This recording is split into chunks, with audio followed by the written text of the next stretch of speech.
राधे राधे। महाराज जी राधे राधे। महाराज जी आपके प्रवचन सुनते हुए मुझे 1 साल हो गया है और सच मानिए मेरी जिंदगी ही बदल गई महाराज जी।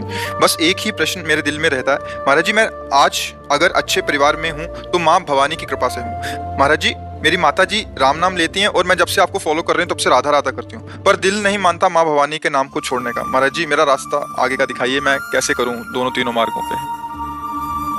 से आप 2-3 मार्ग क्यों समझ रहे हैं? भगवती अम्बा जो है ना हमारी श्री जी के अंश से है। जितनी भी दिव्य शक्तियां सब लाडली जी के एक अंश से प्रकाशित हैं। प्रेमणासन मधुरोज्वल से हृदय संगार लीला कला वैचित्री परमावधिर भगवता। जितनी भी भागवतिक शक्ति है सब लाडली जी के अंश से हैं। सबकी अंशी लाडली जी है। तो जगदम्बा कृपा किए तो राधा राधा नाम में प्रीति, राधा राधा नाम जपने का मन हो रहा है। राधा नाम तो ऐसा है कि भगवान श्री हरि भी जपते हैं, हरि रसना राधा राधा रट। तो मुझे लगता है जब हम किसी देवी शक्ति की आराधना करते हैं तो हमको उसका फल मिलता है। तो हमें तो लगता है कि आपको फल मिल रहा है, जो सत्संग सुनने को मिल रहा है, जो आप राधा नाम में प्रीति कर रहे हैं। इसमें ये संशय नहीं करना चाहिए कि मैं अम्बा जी को छोड़ रही हूँ क्या, या राम जी को छोड़, ऐसा नहीं।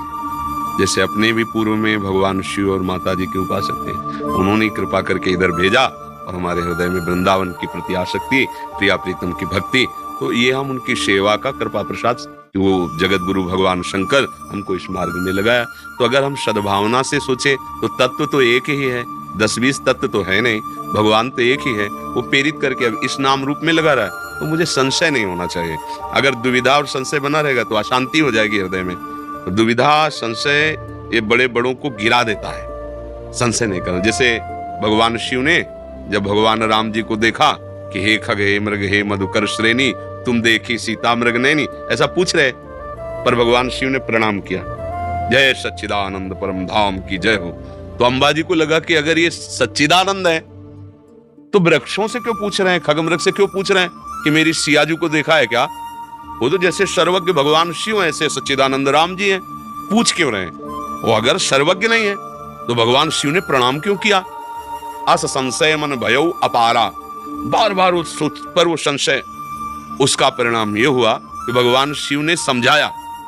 एक तो प्राणपति हैं और जगत गुरु हैं, फिर भी संशय निवृत्त नहीं हुआ तो कहा जाओ परीक्षा ले लो जाके, तुम्हारा संशय रखना ठीक नहीं, परीक्षा ले लो।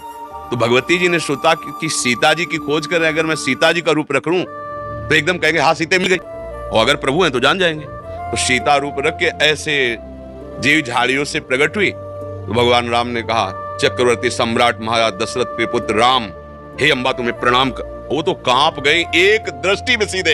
ये नहीं कहा कि सीता मिल गई, उन्होंने कहा हे अम्बा, और भगवान शिव को छोड़कर आप अकेली इस रूप में, वो कांप गई। अब जब लौट के गई तो भगवान शिव ने कहा परीक्षा लिया, तो डर गई।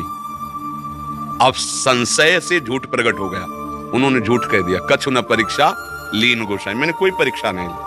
भगवान ने कहा ऐसा कैसे हो सकता है, मैंने समझाया तुम्हें समझ में नहीं आई और परीक्षा के लिए तुम गई और कोई परीक्षा ली नहीं।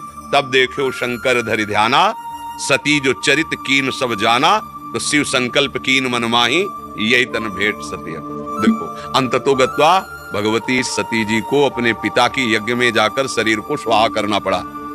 तो हमें लगता है कि हमें अपने गुरु मार्ग पर, अपने परमात्मा पर ज्यादा संशय टिकाना नहीं चाहिए। संशय हो सकता है, हमको उसको तुरंत निराकरण करना चाहिए। अगर संशय बना रहा तो उसका मतलब है फिर आगे चलकर हमें गिरना पड़ेगा। संशयात्मा विनश्यति, फिर वो हमारा कुछ न कुछ गड़बड़ करेगा। तो अपने को संतवाणी, गुरुवाणी, इसके अनुसार अपने हृदय को जल्दी से जल्दी एक निर्णय पर पहुंचा लेना चाहिए, संशय नहीं रखना चाहिए। तो हमारी राय तो ये है कि जब हम प्रभु की आराधना करते हैं तो हमको जहां चाहते हैं वहां पहुंचा देते हैं। वही गुरु रूप से मिलते हैं और वही हमको इष्ट रूप से मिलते हैं, तो वही प्रेरणा करते हैं, वही मार्ग दे देते हैं।